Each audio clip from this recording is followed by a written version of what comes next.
frame.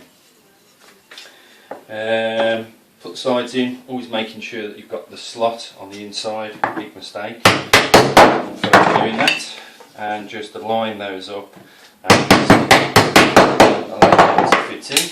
Two side bars, and they're in, so the bottom bars just ridged, so those are on the outside. These are fairly easy to build, Manleys. They stand up easily on their own. Just put those in. This will knock them level. Then what you want to do is pin them. So don't pin them hard straight away. Pin the top bar in, just like putting one gimp pin into the sides to secure the side bar to the top bar, and do that both sides. So that way, put my nails where I need them. Then just secure one each of the bottom bars on. So securing each of the sides, just one in this side, securing the bar that's furthest away from me, and one on the near side,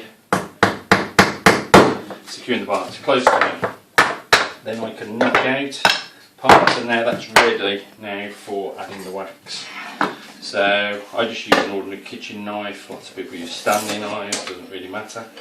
That takes out the retainer bar, which I like to trim. Kitchen knives are quite good for that.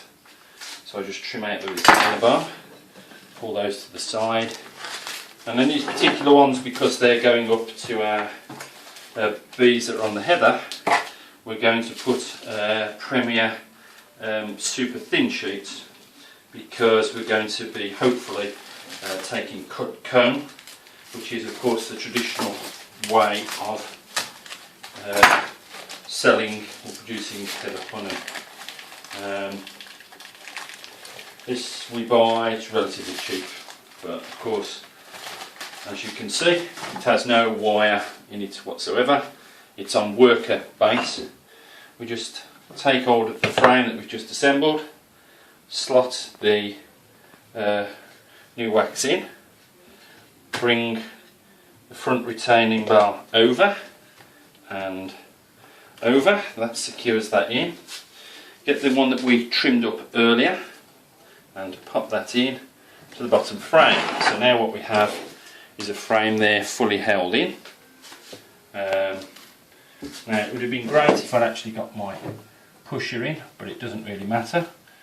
All I'm doing is knocking the nails at an angle so that they don't come through the top bar, just to secure this bar in place.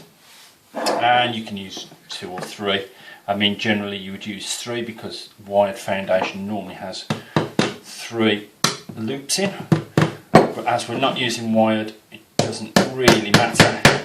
You're just really trying to prevent any kind of warp taking place, so it's best to do that.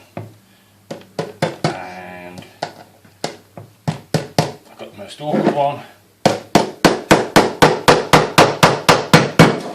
so those are in place, and all we need to do now is to secure the top one with a pin. So pop that in place like so, and pop the second one in place like so, and that gives us a completed Manley frame.